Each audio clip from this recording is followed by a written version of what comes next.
marching on.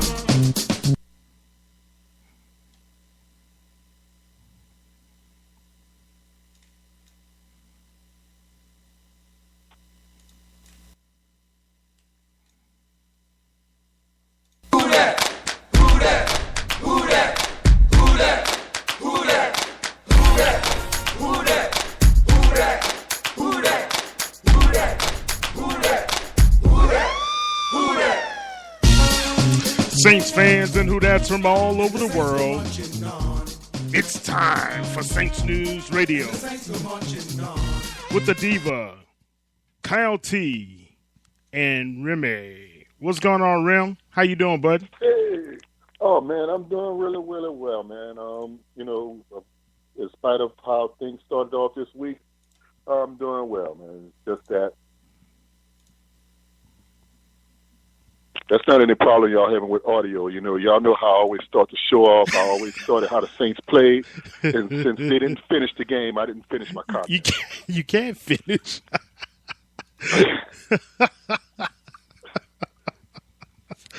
You know what, man? I'm not mad at you. That's how I do, man. I always start off the show how the Saints played. That's how they played. They didn't finish the game. They didn't finish playing. I'm not going to finish my opening statement. Move on. Move on. Okay. Remy has come alive already. Professor, what's going on? How you doing, buddy? Well, I'm like Remy. I must have got the time wrong because I sat on the call for about half an hour wondering if the show was canceled. If you had called me, I was in another meeting. I said, I guess they're doing the show at 10 tonight. But just like the Saints, all confused. Oh, Lord. Yeah, see, he doesn't read the text. So, yeah. I sent that. I keep trying to tell y'all, these iPhones don't send every text. I didn't get your text, brother. Promise you, I didn't get the iPhone. I told people that the other day, somebody said, I sent your text. I said, I'm not over the smartphone, but every text you send don't always come through on this iPhone I got. Okay. All right. Next time, I'm going to just shout it out the window. Hey, boy, we're on later. Yeah, because I promise you, I'm the text king and all of that stuff trying to do this reunion. And I didn't see no text. And somebody else was calling me yesterday about it. So I said, I didn't get it. So okay. I don't know what's going on with iPhones and Samsung. These phones are cheap products. You're starting to see all the collapse and all the stuff, batteries blowing up and all that. I've been telling people you're spending $800 for some cheap products. Okay. And I'm glad Saints fans, and I was about to say Saints fans are spending a lot of money for some cheap products too. So, I'm just saying. They're blowing up in the pocket on people and stuff. I'm just telling you. I'm a computer programmer. I can tell you this stuff. Yeah, it's just crazy. Look, man, one guy had his car on fire. That's what I'm talking about. You decide to send all your trust everything overseas, and this is what we get. So, hey. All right. Saints fans, this is Kyle T. Mosley of the Saints News Radio Network. I'm here with the Professor Derek Stevens as well as the professional Remy Jones. We're here to talk about another disappointing home opener for the New Orleans Saints as they lost against the Oakland Raiders in a thrilling game to the end for Oakland Raiders fans. The score was 35-34. Sean Payton, he spills the truth, and he spills C.J. Spiller onto the open market. We couldn't get a nibble from anybody as a trade partner.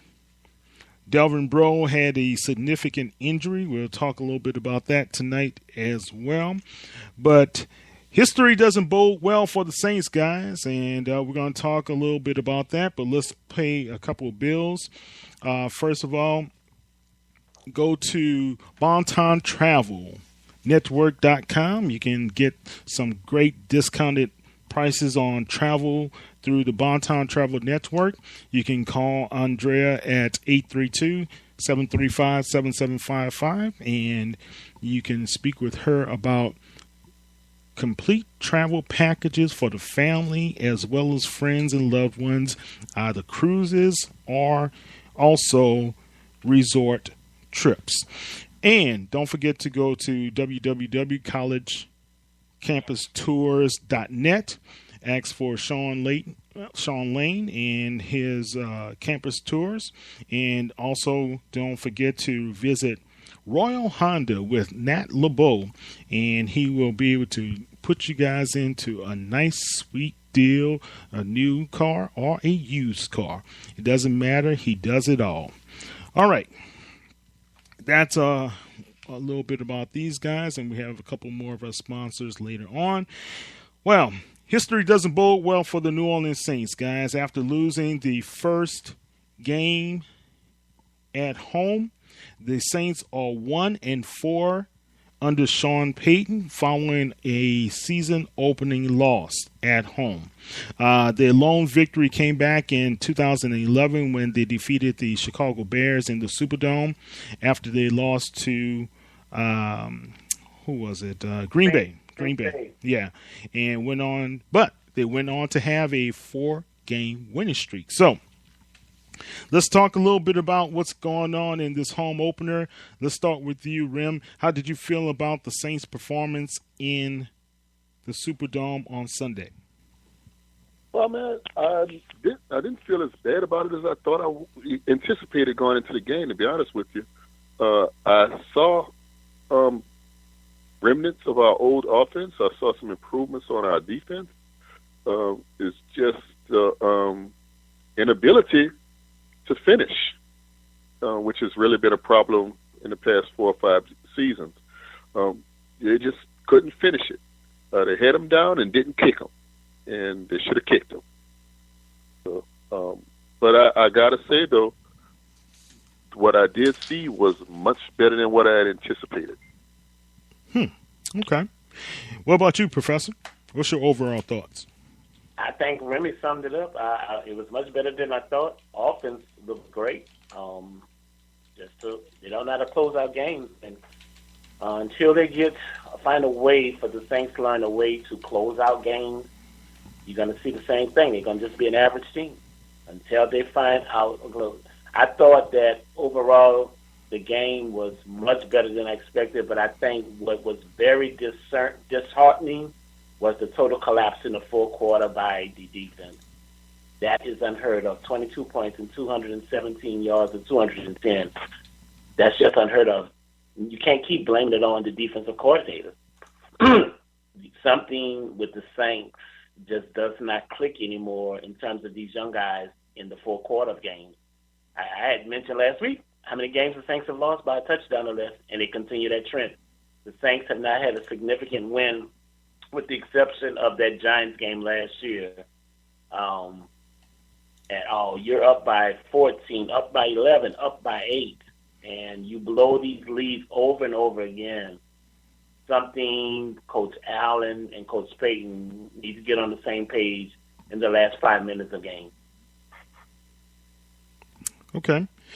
And I called it last week. I said if the Saints lose the turnover battle, and they will lose the game. And that turnover was significant. You can look at it two ways. You can say either it added 3 points total for the Oakland offense to have a short field, or you can say it took away 3 points off the board for the Saints. And speaking about kicking, we know what happened. Sean Payton decided at the last moment to cut Forbath, and he cut Barth earlier at the end of the training camp, and he went with the rookie Lutz. What do you think about his performance, Professor? As I told y'all, it goes up, up, up, and it's wide left, and the Saints lose. That's what I said on the air last week. You sure did. Well, in the game, it went up, up, up, and it's good. Just wide left. You cannot change kickers a week before the season and think that the special teams coach can do miracles with a guy for 5 days when he had 2 other guys for months. Once again, personnel moves by the New Orleans. Nothing against the young fella. He got a strong leg. But go back to what you said. He missed the 50-yarder. I don't know if Forbetta Barton would have made it or missed it. Don't know. But you cannot change kickers, and guess what? Just what you said with the turnover, same thing I said with the field goals.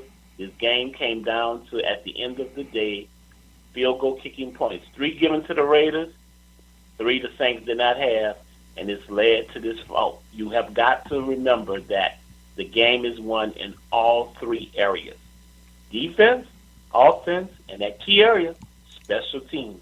The Saints still do not have a strong special team in terms of their field goal kickers. Great effort on the 61-yarder, but realistically, I don't hold that against the young fella. But the 50-yarder, when he missed that 50-yarder, I remember saying to myself, now watch these people come back, because that was a momentum swing. Also, it did not help that Colby Fleener missed that 3rd and 5 pass that would have kept that drive alive. And so, unfortunately, the Saints offense, as Drew stated, does not realize they have to carry the team. You can't expect them to play at 100%. 34 points you're supposed to win. But the Saints are going to need this year 38 to 40 points a game to even win their games, because right now, what you see in the defense and the secondary all banged up, and the mysterious thing with Stephon Anthony going on, and the defense, no pass rush, the offense is going to have to carry this team. Well said. Diva, how you doing? Welcome. I'm doing well. Well, let's let me hear your take, lady. Let's just say that in the beginning, the first drive, yeah, I was like, yeah, this not looking so good. And I watched it with everybody else, and they scored week 4. I'm like, all right, I'm liking this. All right, well maybe I got down on them a little too early. The little Brandon Cooks run, fantastic. The Willie Steve, good job. Our running back, questionable. Another thing I was noticing, a big thing that I took away. I know that there was one guy that's a new guy that's what I would consider a long body wide receiver, but I noticed we kind of leaned a lot on Brandon Cooks and Willie Snead, and like the cornerback and defensive back of the Raiders looked like they were, very large walls on top of itty bitty them. The biggest thing is I feel we don't have any wide receivers that kind of remind you of that Robert Meacham, that are strong. Let's just say that Robert Meacham or Marcus Colston. That's one thing I was looking at. And just we got so much dead money and just cutting these people left and right. There's a very well still willing to work Andre Johnson out there. Just saying. Yeah. Forgot about Andre still out there. Moving on from that. Mm-hmm. I feel offensively we don't take too many chances anymore, because how many 2-point conversions did the Raiders go for? Last time I think we went for a 2-point conversion, it was in the Super Bowl. No running game, just a whole bunch of throwing was another big thing. And hence no going for 2. Yeah. And just like you said, the kicks, that was another thing too. Yeah, the kicker game was not strong, but again, you can't fault the dude. Only people you can fault is the front office and coaching staff for that one. But the biggest thing that really ticked my heart was that ref and that pass interference call where Jesus, God, and Mary was in between him and the other player. And watching it over and over again, I don't see where he made a touch to him. I feel that was a big momentum swing right there in the game. But overall,